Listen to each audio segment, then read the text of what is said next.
Hello everyone. Engineering colleges నుంచి లేదా ఏదైనా ఎడ్యుకేషనల్ ఇన్స్టిట్యూషన్స్ నుంచి పేరెంట్స్కి మరియు పిల్లలకి ఇలాంటి చేదు అనుభవాలు ఎదురవుతూనే ఉంటాయి. 100% జాబ్ గ్యారంటీ, ఫీ పే చేయండి, ప్లేస్మెంట్ ఖచ్చితంగా వచ్చి తీరుతుందని చెప్పేసి ఫేక్ అడ్వర్టైజ్మెంట్స్, మిస్లీడింగ్ అడ్వర్టైజ్మెంట్స్ అన్నీ చేస్తూ ఉంటారు. తీరా ఫీ మొత్తం పే చేశాక అక్కడ సరైనటువంటి ఫ్యాకల్టీ ఉండదు, ఎడ్యుకేషన్ ఉండదు, వాళ్ళు చెప్పినటువంటి ప్రొవిజన్స్ ఏవి జరుగుతూ ఉండవు. కట్టిన ఫీని మీరు తిరిగి ఇచ్చేయమన్నప్పుడు టర్మ్స్ అండ్ కండిషన్స్, చిన్న చిన్న ఎక్స్క్యూజెస్ ఉన్నాయి, అవన్నీ సరి చేసుకుంటామని చెప్పేసి ఏవేవో కారణాలు చెప్తూ ఉంటారు.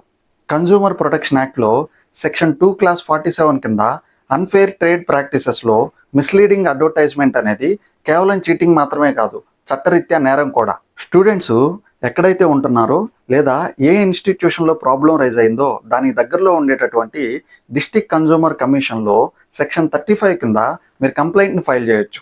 డిస్ట్రిక్ట్ కన్జ్యూమర్ కమిషను మీరు ఫైల్ చేసినటువంటి కంప్లైంట్ని తరోగా పరిశీలించిన తర్వాత మీరు పే చేసినటువంటి ఫీతో పాటు మిమ్మల్ని మిస్లీడ్ చేసినందుకు మీకు రావాల్సినటువంటి కంపెన్సేషను, మెంటల్గా మీరు పడినటువంటి స్ట్రెస్ అన్నిటికీ కూడా మనీని తిరిగి కట్టిస్తుంది. అలాగే ఆయా ఇంజనీరింగ్ కాలేజెస్ కానీ లేదా ఇన్స్టిట్యూషన్స్ కానీ ఇలాంటి మిస్లీడింగ్ అడ్వర్టైజ్మెంట్స్ ఇవ్వద్దని చెప్పి ఫ్యూచర్లో ఖచ్చితంగా గట్టిగా వార్నింగ్ కూడా ఇస్తుంది.